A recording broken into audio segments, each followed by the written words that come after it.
آج اچھے اچھے نمازیوں کو دیکھا ہے جہاز میں پوستیوں کی طرح پڑے ہوئے ہوں گے. ابے لمبا سفر ہے, کہہ رہے ہیں یار اب جہاز میں کیسے پڑھیں بھائی اللہ نے حکم دیا کھڑے ہو کے نہیں پڑھ سکتے, بیٹھ کے نہیں پڑھ سکتے, لیٹ کے. کہ بہت سی خواتین کو اس کا ہوش ہی نہیں ہے, وہ حیض و نفاس کے مسائل سیکھتی نہیں ہیں. ڈاکٹر بن گئی ہیں, انجینئر بن گئی ہیں, سائنٹسٹ بن رہی ہیں, پائلٹ بنایا جا رہا ہے, آرمی میں بھیجا جا رہا ہے. عورت کو چاہیے ہر شعبے میں آگے بڑھے, مرد کے شانہ بشانہ, عورت کسی سے کم نہیں ہے. بھائی سب سے پہلے کیا سیکھنا ہے؟ اللہ کو کیسے راضی کرنا ہے. اگر نماز قضا کرنے کی اسلام میں کوئی گنجائش ہوتی تو میدان جنگ میں گھوڑے کی پشت پہ جب گھمسان کی جنگ ہو رہی ہوتی اس وقت اللہ کہتا کیا کرو, چھوڑ دو. وہاں اجازت نہیں دی ہے تو آپ ماموں کی شادی میں جا رہے ہو بس میں بیٹھ کے, اس میں کہاں سے اجازت مل گئی کہ بس میں سفر ہو رہا ہے ہمارا. مفتی طارق مسعود کے بیانات کے لیے مفتی صاحب کے آفیشیل چینل مفتی طارق مسعود سپیچز کو سبسکرائب کریں. تو اس لیے اللہ نے کیا فرمایا کہ ایمان والے کی سب سے پہلی علامت کیا ہوتی ہے؟ نماز. سمجھتے ہو کہ نہیں سمجھتے؟ تو اس لیے اپنے آپ کو نماز کا پابند بناؤ. الا المصلین الذین هم علی صلاتهم دائمون. بس یہ آیت کر کے اپنے بیان کو ختم کرتا ہوں. اللہ نے یہ بھی فرمایا کہ نماز پڑھتے نہیں ہیں, نہ اتنا کافی نہیں ہے, کیونکہ ہر مسلمان کبھی نہ کبھی پڑھ لیتا ہے نماز. اگر ایسا ہوتا نا نماز پڑھنے پہ اللہ راضی ہو جاتا تو سارے مسلمانوں سے اللہ راضی ہوتا. میں نے ایسے بھی پوستی دیکھے ہیں جو کچھ نو عید کے دن آ ہی جاتے ہیں اٹھ کے. کیا خیال ہے بھائی؟ اور ایسے بھی پوستی دیکھے ہیں کہ عید کے دن نہیں ہوگا تو چلو زندگی میں ایک آدھ دفعہ کہتے ہیں چلو یار کیا جا رہا ہے. تو پڑھنے پر نہیں ہے. فرمایا ہم علی صلاتہم دائمون, پابندی کرتے ہیں, دوام.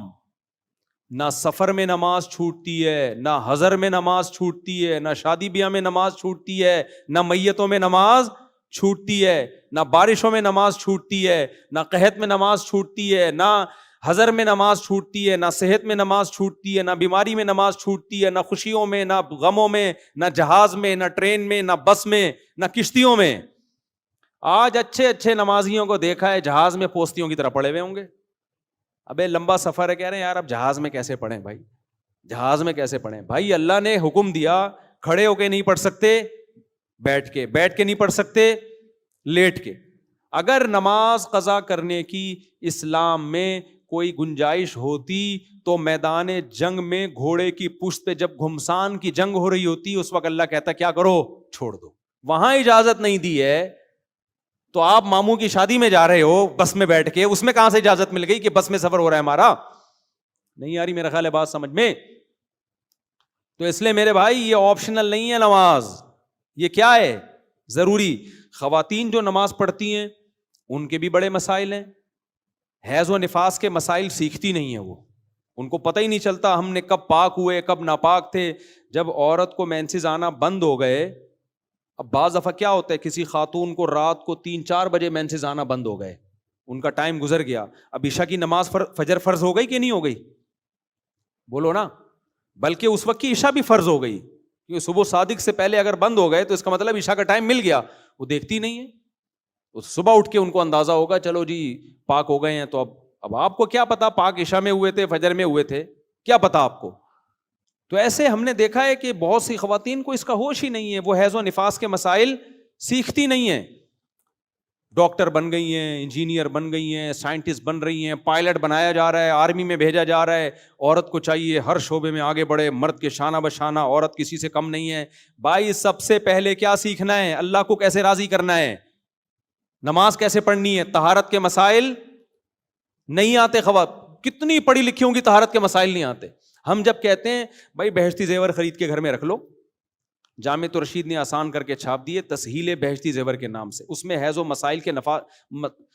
و نفاس کے مسائل سیکھ لو, تو خواتین کو اپنی انسلٹ محسوس ہوتی ہے. میں میڈیکل سائنس کی طالب علم ہوں, میں بہشتی زیور نہیں پڑھوں. یہ کیا مولویوں کی لکھی, میں ڈاکٹروں کو پڑھ رہی ہوں, میں لیب میں میرا آپریشن چل رہا ہے, میں مولویوں کی بہشتی زیور کتاب پڑھوں گی. میں کر لو تکبر میرے بھائی, یہ چل رہا ہے مارکیٹ میں, تو آپ تکبر کر لو. اللہ کو آپ کے میڈیکل سائنس سے زیادہ دلچسپی کس میں ہے؟ نماز میں. یہ اللہ کی بات ہے, میری بات ہوتی تو آپ اعتراض کر سکتے تھے, میں تو اللہ کا پیغام آپ تک پہنچا رہا ہوں. اللہ کی نظر میں سب سے زیادہ ویلیو کس کی ہے؟ میڈیکل سائنس کی بھی ہے, میں اس کی نفی نہیں کر رہا. ڈاکٹر سارے مر جائیں گے تو ہم کہاں سے, کس کا علاج کس سے کرائیں گے ہم؟ تو لیکن پہلے کس کی ویلیو ہے اللہ کی نظر میں؟ نماز کی. تو جب نماز کی ویلیو ہے تو نماز کے مسائل کی بھی سب سے زیادہ ہے کہ نہیں ہے؟ ہمارے نبی صلی اللہ علیہ وسلم جب کوئی غیر مسلم مسلمان ہوتا تھا اس کو سب سے پہلے طہارت کے احکام سکھاتے تھے آپ.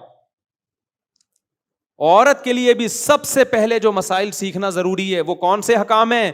طہارت کے. غسل کب فرض ہوتا ہے؟ غسل فرض ادا کیسے ہوتا ہے؟ خواتین کے تو مینسز ہوتے ہیں, نفاس کا خون ہے, کب بلیڈنگ بند ہوگی تو وہ پاک سمجھی جائیں گی, کب ناپاک سمجھی جائے گی, یہ سارے مسائل, اس کا تعلق کس سے ہے؟ نماز سے. تو پہلے زمانے میں تو لوگ سکھایا کرتے تھے اپنی بچیوں کو, کتابیں دیا کرتے تھے. اب ہر کتاب آپ کو گھر میں, بہشتی زیور ایک ایسی کتاب ہے, پورے بر صغیر میں رواج تھا کہ بچی کو جہیز میں کون سی کتاب دی جائے گی؟ بہشتی زیور, تاکہ وہ مسائل تو پڑھے نہ جا کے. اب وہ کتاب بھی کیا ہو گئی ہے؟ مارکیٹ سے شارٹ, بس علماء کے گھروں میں رہ گئی ہے. تو پتہ ہی نہیں ہوتا, موٹے موٹے حیض و نفاس کے مسائل پتہ نہیں ہوتے. تو طہارت کے احکام سیکھنا, ان احکام پہ عمل کرنا, اور والذین هم علی صلواتہم دائمون, اللہ کہتے ہیں نمازوں کا پڑھنا نہیں بلکہ پابندی کرنا. تو آپ جب ٹریول کیا کرو نا, سفر میں لمبی ٹریولنگ ہو, پہلے اندازہ لگا لو کون سی نماز کہاں آ رہی ہے. اب کیا کرتے ہیں لوگ, بسوں میں جا رہے ہیں, ظہر کا ٹائم داخل ہو چکا ہے, ہوٹل پہ اس نے روکا, آپ کو پتا ہے یار وقت داخل ہو گیا, کھانے کے لیے اترے, ظہر پڑھ لو, نہ بیٹھا ہوا ہے ڈیٹ بن کے. پھر بس میں جب بیٹھے, بس چلی ہے, اب 1 گھنٹے بعد ڈرائیور سے کہہ رہا ہے یار ظہر کے لیے روک. وہ کہہ رہا ہے بھی روکی تو تھی میں نے نماز, یعنی کھانے کے لیے, وہ تو کھانے کے لیے روکی تھی نا, نماز کے لیے دوبارہ روک. تو یہ اس کی علامت ہے کہ آپ کو خود فکر نہیں ہے. اگر آپ نمازی ہوتے نا, آپ خود ٹائم کو مینج کرتے, یار اس وقت کھانے کے لیے روکے گا اور نماز کا بھی ٹائم ہو چکا ہوگا اس وقت, تو میں اس وقت پڑھ لوں گا. کتنے لوگ ہیں موبائل میں اپلیکیشن, اب تو موبائل میں اپلیکیشن آ گئی ہیں نمازوں کی. میں لوگوں سے پوچھتا ہوں سفر میں, تمہیں پتا ہے سورج کب نکل رہا ہے, فجر قضا کب ہو رہی ہے؟ کہہ رہے ہیں یار ہمیں تو نہیں پتا. ابے جب تمہیں پتا نہیں ہے تو فجر پڑھو گے کیسے؟ سب کچھ تمہارے موبائل میں ملے گا, ساری ہیروئنوں کی تصویریں مل جائیں گی تمہارے موبائل میں, پب جی ملے گا تمہارے موبائل میں, تمہیں یہ نہیں پتا کہ کون سی نماز کا ٹائم کب داخل ہو رہا ہے اور کون سی نماز کا ٹائم کب. جو نمازی عورتیں ہوتی ہے نا, ان کو ڈیلی پتا ہوتا ہے آج فجر میں سورج نکلنے کا ٹائم یہ ہے. ان کو پتا ہوتا ہے کہ اس سے پہلے ہم نے کیا کرنی ہے, فجر پڑھنی ہے, تاکہ نماز خراب نہ ہو ہماری. جو بے نمازی ہوتے ہیں اتفاق سے پڑھ رہے ہوتے ہیں, ان کو کچھ پتا نہیں ہوتا فجر کب ہے, ظہر کب ہے, عصر کب ہے. سفر میں تو ان کو ویسے ہی نہیں پتا ہوتا. تو یہ ایسے نمازی اللہ کو ایسے نمازی کو اللہ نمازی نہیں مانتا. اس کا مطلب یہ نہیں کہ وہ بھی چھوڑ دو آپ, جو کبھی کبھار سال میں 1 دفعہ آ رہے ہو. مطلب یہ کہ وہ تو پڑھتے رہو, اس کو ایڈ کرو, پراپر پابندی سے پڑھو نماز. تو اللہ تعالیٰ نے, میں خلاصہ بس 2 جملے میں بیان کر کے بیان ختم کرتا ہوں. اللہ تعالیٰ نے کیا فرمایا کہ اخلاقی برائیوں سے پاک کون ہوگا, ڈپریشن سے پاک کس کی زندگی ہوگی؟ جس کی زندگی میں اللہ ان ہو. اور صرف ظاہری طور پہ نہیں, اس کی کچھ علامتیں, ان میں پہلی علامت کیا ہے؟ نماز پر پابندی. اور آگے بھی اللہ نے کچھ علامتیں ذکر کی ہیں جو انشاءاللہ ہم اگلے بیان میں اس کا تذکرہ کروں گا. اللہ تعالیٰ سمجھنے کی, عمل کرنے کی توفیق عطا فرمائے. وما علینا الا البلاغ.